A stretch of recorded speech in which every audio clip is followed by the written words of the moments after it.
정말로 한국 축구는 변화하고 두렵더라도 개혁을 하는 의지가 좀 필요하다고 봅니다. 자, 대한민국 축구의 발전을 위해서 여러분들의 선택, 작은 실천 기대하겠습니다. 경기를 끝냅니다. 야, 이전에 97년 이민성 감독이 후지산을 무너뜨렸다라고 하면 2026년 1월에는 한국 축구 팬의 마음이 무너지는 한일전이지 않았나. 일본은 전통적으로 최근 들어서 그 풀백들이 다 작고 기동력이 좋고 빠르고 그러니까 윙어 역할을 겸비할 수 있는 선수들이 지금 일본의 대표팀도 그렇고요. 이런 것도 이거 급해요. 두 번째 패스가 이런 킥이 나옵니다. 아,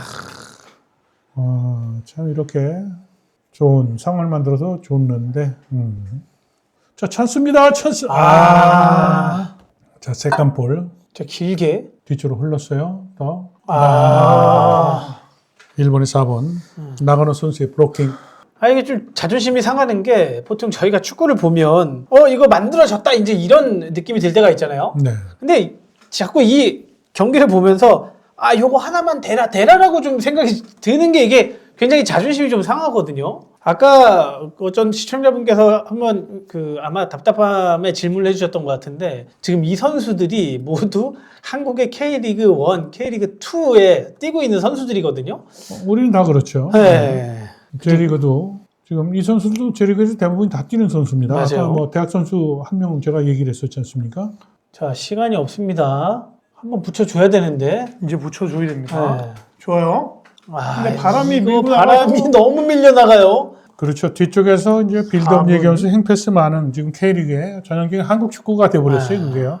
지금 일본의 어린 선수들이 하고 있는 과거에는 스페인의 바르셀로나 티키타카를 주창했었죠. 그러면서 패스가 700회 이거 가다 근데 좀 또 일본하고 좀 성격이 다른 게 있습니다.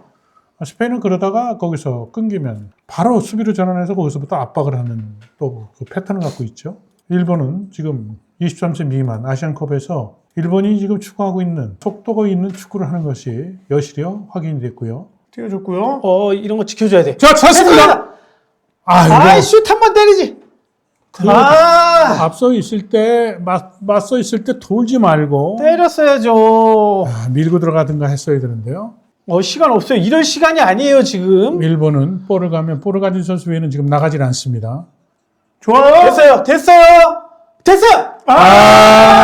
볼이 빠르게 흐르고 각은 없고 슈팅 때리기가 상당히 어려웠던 지금 상황이거든요. 볼이 빠르니까 이제 바운딩 되면서 여기서 바운딩 되면 더 빠르졌잖아요. 경기 종료됩니다. 경기 경기를 종료됐습니다. 끝냅니다. 야, 저는 일단은 경기 저 나름대로의 간정평. 이전에 97년 이민성 감독이 후지산을 무너뜨렸다라고 하면 2026년 1월에는 한국 축구 팬의 마음이 무너지는 한일전이지 않았나. 자, 오늘 한국 대표팀 진 거는요. 진 결과보다도 경기 내용적 측면에서 한국 축구는 낙담할 수밖에 없습니다. 첫째, 2살 어린 선수들과 경기에서 기술 이전의 신체적인 조건에서 2살이 이 연령대에서 앞서면 당연히 체격이나 체력에서 그래도 우위를 확보해야 되는 거 아닙니까? 우리가 축구에서 체력 얘기를 하지 않습니까? 경기력의 한 축이죠. 체력에서 축구 경기 그럼 체력은 가장 필요한 요인을 꼽는다면 90분간 쉴 사이 없이 뛸 수 있는 전신 지구력을 얘기하고요. 축구 종목에서 필요한 것은 순발력과 민첩성을 또 얘기합니다. 축구는 육상 선수처럼 50m, 100m를 이렇게 스프린트 하는 게 아니지 않습니까? 자, 오늘 경기에서 이제 한국 대표팀은 2살이 많은데도 불구하고 체력적인 부분에서 일본을 앞서지 못한 것. 오히려 열세에 빠졌던 것이죠. 경기 중에 일본 축구의 좌우측 풀백들은 키가 작지만 순발력과 민첩성 그리고 90분 동안 쉴 사이 없이 뛰어냈던 우메키 선수를 포함해서 고이즈미 선수 좌우측의 풀백들이었죠. 공격 때는 깊숙이 투입을 하고 그것이 어떻게 보면 스포츠 아트라고 그러는데요. 그 스포츠 심장처럼 열심히 뛰는 이제 그런 모습을 보여주었습니다. 자, 2살이 많은 한국 선수들이 체력적으로 일본에게 열세였었다. 자, 두 번째는 여러분들 경기를 보셔서 알겠지만 패스에 대한 조절, 타이밍, 동료 선수에게 가는 정확성 이런 부분들 모두 우리가 뒤질 수밖에 없었던 것이죠. 그리고 또 일본이 태클링하는 거 보셨죠. 한국의 K리그에 정상급에 있는 선수들보다 더 좋은 태클 능력을 보이지 않습니까? 슈팅을 하나 크로스 했을 때 정확히 한국 선수들이 크로스에서 볼이 나가는 그 선을 끌어버리는 완벽한 태클링도 일본 축구는 이미 선진국 수준의 세계화된 그런 기술을 우리가 볼 수 있었다는 것이죠. 자, 전술적인 또 부분은 어땠습니까? 한국 대표팀은 오늘 지난 호주와 경기 때와는 전혀 다르게 포메이션, 그때는 한국은 수비에 많은 숫자를 두고 경기를 했는데 오늘 일본과 경기에서 체력이나 기술적인 부분에서 이렇게 차이가 나는데 오늘 4-4-2를 선택한 것이 옳았는가? 뭐 이런 생각도 좀 해볼 수 있는 대목입니다. 지난번에 우리가 호주와 경기 때는 배현서, 장석환, 신민아, 이현영, 이건희 5명을 두고 미드필더도 3명을 두고 5-3-2 시스템으로 나서지 않았습니까? 4-4-2 형태로 나섰습니다만 오늘 일본 그 포메이션에 4-2-3-1. 자, 그럼 오늘 경기에 또 큰 영향을 끼쳤던 것이 있죠. 체력과 기술 전술 이전의 바람. 근데 바람인데 그것이 경기가 90분 시간이라는 건 짧지 않았죠. 자, 일본은 전반전에 키 패스아까 몇 개 했어요? 7개였었나요? 전반전에? 전반전에 7개였고요. 네, 한국은 지금 후반전에 그럼 키 패스 몇 개나 했어요? 1개였죠. 근데 후반에 이제 키패스를 6개니까 5개 했습니다. 네, 그리고요. 슈팅은 유효 슈팅. 유효 슈팅, 그러니까 슈팅 7개, 유효 슈팅 2개입니다. 네. 그러니까 바람이 어찌됐든 전반전과 후반전 비교했을 때 한국에도 지금 기록상으로는 유리한 것은 틀림이 없었죠. 맞아요. 그런데 한 가지 아쉬웠던 것은 후반 20분 정도 지난 시점부터는 그 미드필드의 패스 횟수를 줄이고 문전 앞에다가 볼을 띄워놓는, 그래서 우리가 세컨볼에 대한 것을 잘 활용할 수 있는, 그것도 전술이거든요. 환경에 바람에 적응하는, 바람을 유리하게. 과거에 뭐 삼국지 때 제갈국명이 그런 걸 잘 했다는 거 아닙니까? 바람이라는 것은 그것은 돌이킬 수 없는, 어떻게 보면 이 한국 팀에게는 일본 팀에는 큰 부담이었는데 그거에 대한 전술적인 준비가 또 아쉬웠다. 그리고 또 이제 한 가지는 선수 교체 타이밍이라든가 뭐 이런 부분들. 이미 이제 우리는 준결승에서 패해서 3-4위전으로 이제 밀려가는 그런 시점이 되지 않았습니까? 자, 일본과 경기에서 진 것은 속 답답하고 화도 나고 그랬습니다만 얻은 게 있습니다. 얻은 것은 과연 뭘까요? 첫째, 대한민국 축구가 23세 미만의 아시안컵에서 일본에게 패한 것들을 떠나서 아시안컵에서 일본이 보였던 경기력의 내용으로 본다면 한국 축구의 미래에 대한 걱정을 할 수밖에 없겠다. 그러면 그 한국 그 축구 팬이나 전문가들이 걱정하는 대한민국 축구의 그 문제점을 들여다보면 한국 축구가 일본 축구보다 장래, 그러니까 미래에 대한 비전이나 그리고 전략이나 이런 부분에 대한 것이 일본에 비해서 우리가 현저히 떨어지는 것이 확인이 됐다, 이런 것이죠. 앞서 제가 경기 중에 말씀드리지 않았습니까? 일본 축구가 94년 미국 월드컵 본선 티켓을 거의 양복 주머니에 티켓을 넣어놨다가 30초 남겨놓고 이라크에게 골을 허용하면서 한국이 티켓을 확보해서 월드컵에 출전했던 그런 역사. 그렇지만 일본 축구는 뭘 준비를 했나요? 일본 축구는 아까도 얘기를 했지만 월드컵을 본국에 유치를 해서 세계 축구에 좀 더 빠르게 접근하겠다는 그런 전략을 짰고요. 또 한 가지는 뭐였었죠? J리그를 만들어서 우수 선수들을 이런 무대에 보내는 그런 작전을 강행을 했고, 또 두 번째는 외국 감독들을 영입을 해서 세계 축구와의 흐름을 그리고 속도에 배가시키는 그런 역할을 했던 것이죠. 자, 그러면 일본 축구가 그동안 70년대 이후에 83년에 먼저 프로축구를 시작했던 한국을 따라잡는데 했던, 제가 말씀드렸던 구체적인 전략을 놓고 봤을 때, 그러면 한국 축구는 지금 일본과 비교했을 때, 일본이 했던 이런 전략과 비교했을 때 과연 무엇을 생각하고 무엇을 실행을 하고 있는가? 신년 기자회견 지난번에 말씀드렸죠. 정문기 회장이 홍명보 감독이 8강에 갈 수 있도록 적극적으로 지원하겠다는데, 제가 했던 얘기는 무엇을 해서 어떻게, 이런 얘기를 하지 않았습니까? 자, 일본 축구에 져서 국민 여러분들께서 좀 속도 상하고 화도 나시겠으면 저는 속이나 화날 상황은 아니라고 봅니다. 이미 일본에 비해서 저는 전문가 입장에서 일본 축구에 비해서 모든 면에서 뒤진다고 저는 인정하고 있는 거 아닙니까? 그렇더라면 이제는 일본 축구를 따라잡기 위해서는 조금은 염치가 없고, 그리고 어떤 때는 면이 좀 상해도 이제는 일본을 이기기 위해서 일본과 한일전을 자주 하는 겁니다. 그리고 또 패하면 거기에 대한 오기도 생기고, 그리고 또한 문제점에 대해서 좀 더 심층적으로 연구하지 않을까요? 자, 이번 일본과 경기를 포함해서 아시안컵에서 한국 축구와 일본이 결승전에 갔으니까요. 결승 경기까지 모든 데이터와 그리고 데이터를 분석을 하고 그리고 영상 분석을 해서 이 대회가 끝나면 경기 결과가 나왔고 또 우승팀, 준우승팀이 가려지긴 하겠습니다만 그보다 더 중요한 건 뭐냐면 데이터는 그 승패를 결정짓는 것에 뒤에 미래에 대한 지혜를 주는 그런 중요한 에비던스가 된다는 겁니다. 자, 신문선의 꼴이에요. 이번 아시안컵 중계를 하면서 사실은 한일전 경기는 결과가 이기는 것은 쉽지 않겠다라고 예상은 했었습니다만 지더라도 한국팀이 일본을 맞서서 싸우면서 그래도 뭔가는 준비했구나. 그리고 한국 대표팀은 일본과 경기에서 일본의 장점을 피하고 일본의 약점을 파고드는 그 전술적인 그 선택, 이건 감독의 몫이 되겠죠. 그리고 거기에 정해진 약속에 의해서 경기가 패턴이 이루어졌으면 좋을 뻔했는데 90분 내내 그런 것이 전혀 발휘가 되지 않은 그런 아쉬움도 컸다. 저는 이렇게 생각을 합니다. 자, 신PD2는 뭐 또 혹시 질문할 게 있나요? 이 한국 축구의 느린 지금 전개 속도. 네. 그러니까 K리그의 선수들이다 보니까 딱 이 K리그의 축구거든요, 이게. 그렇죠. 저희가 항상 봐왔던. 똑같은 패턴으로. 네, 똑같은 네. 패턴. 네. 횡패스 많다가 네. 그냥 윙에 딱 뿌려주고 윙이 알아서 해결하는 듯한 이런 좀 이렇게 하고 안쪽으로 치고 들어오는 선수 없고 줄 때 타이밍 늦고 이 축구를 어떻게 바꿔야 될까요? 이게 해결이 안 될까요? 자, 그거는 지도자들의 생각을 바꿔야 되고 그 패턴에 대한 거는 일본은 대표팀 경기가 끝나면 거기에 대해 분석해서 리포트를 다 축구협회 그 홈페이지에 올리고 그 지도자들한테도 다 그걸 공유를 하거든요. 자, 빌드업에 대한 것을 잘못 곡해하면 지금 신PD가 얘기했듯이 한국 패턴이라는 거죠. 볼을 뒤에서 횡패스, 넣었다 또 다시 횡패스. 그럼 상대방이 다 들어가죠.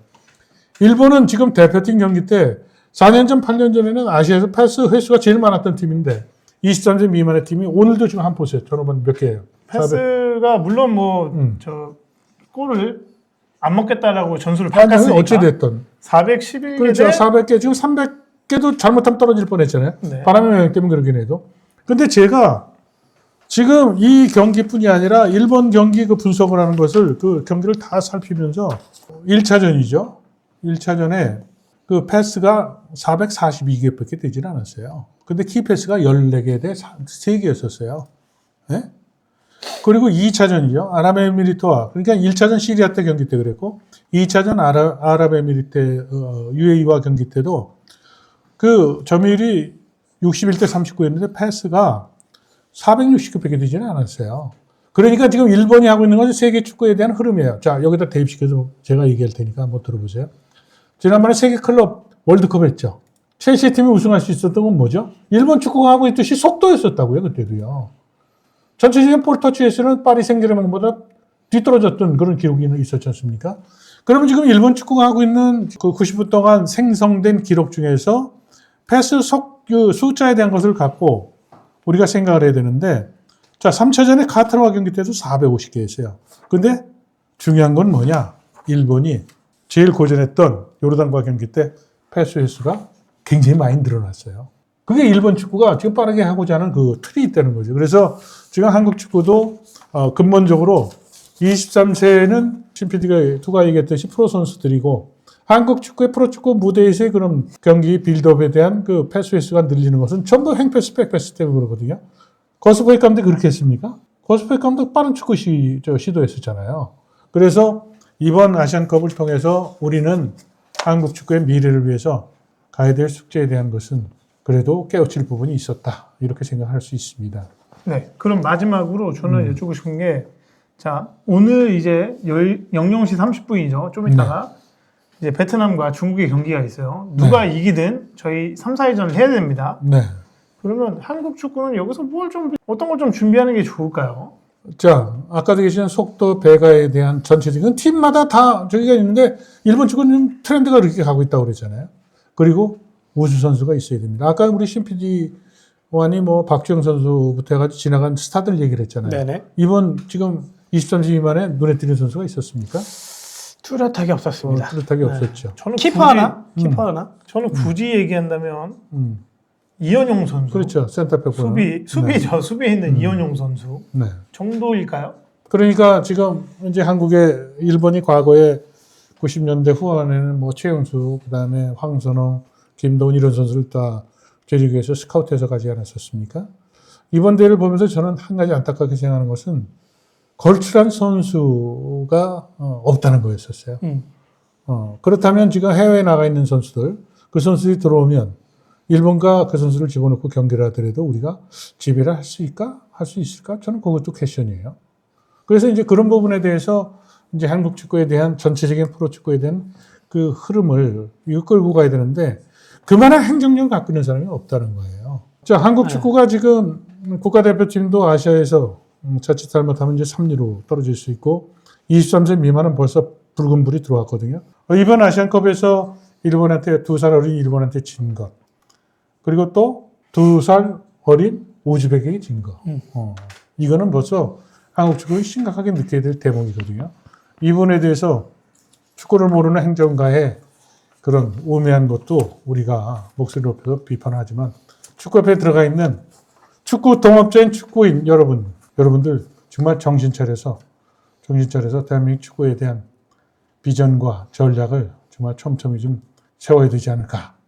뭐 이런 생각도 해봅니다. 자, 지면 선수들을 탓하고 감독 탓하는 것보다 저는 더 큰 광의적 해석을 하는 겁니다. 대한민국 축구의 지금 3류 그리고 아시아에서 이제는 종이오락이라고 이렇게 놀림을 하고 있는데 대한민국 축구는 어떻게 해야 될까? 사실 2단계까지 올 때 대한민국은 83년에 프로리그를 만들면서 선수들의 기량이 급상승했던 겁니다. 담배 피고 일찍 은퇴하고 술 먹고 그런 선수가 1년간 리그를 하면서 선수들이 몸 관리하고 그것이 32년 만에 멕시코 월드 본선에 갔을 수 있었던 동인입니다.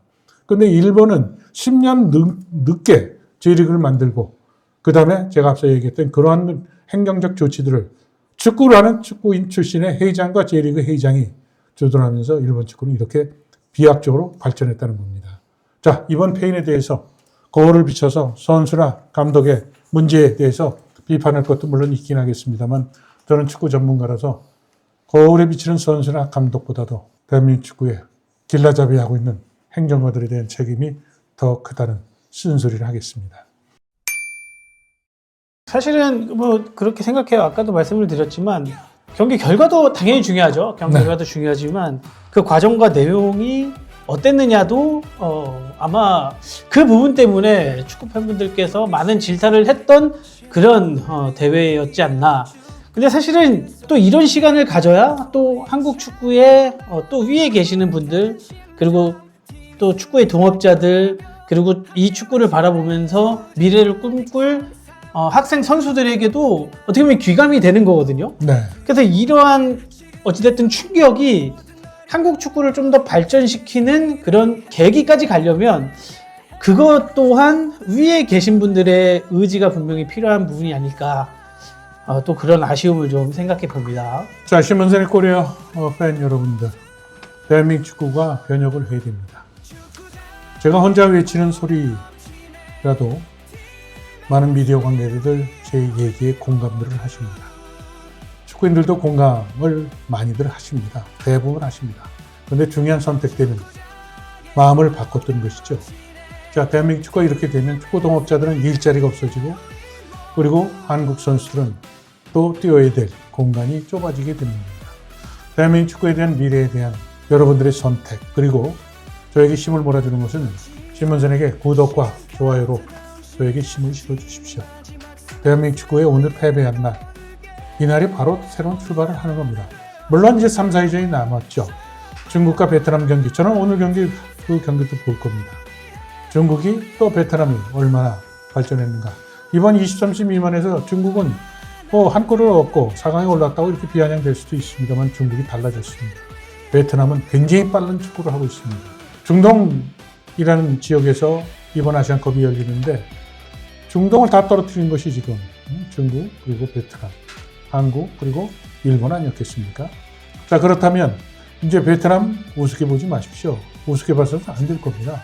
그래서 이제는 한국 축구는 과거에 향수에 젖을 그런 한간대의 저는 아니라고 생각합니다. 정말로 한국 축구는 변화하고 또 두렵더라도 개혁을 하는 그런 의지가 좀 필요하다고 봅니다. 자, 대한민국 축구의 발전을 위해서 여러분들의 선택, 작은 실천 기대하겠습니다. 아무쪼록 늦은 밤까지 평일이지만 저희와 함께 아주 열을 올리시면서 보신 구독자분들과 시청자 여러분들 너무너무 감사드리면서 오늘 방송은 여기까지 하도록 하겠습니다. 감사합니다, 여러분. 여러분 감사합니다. 감사합니다.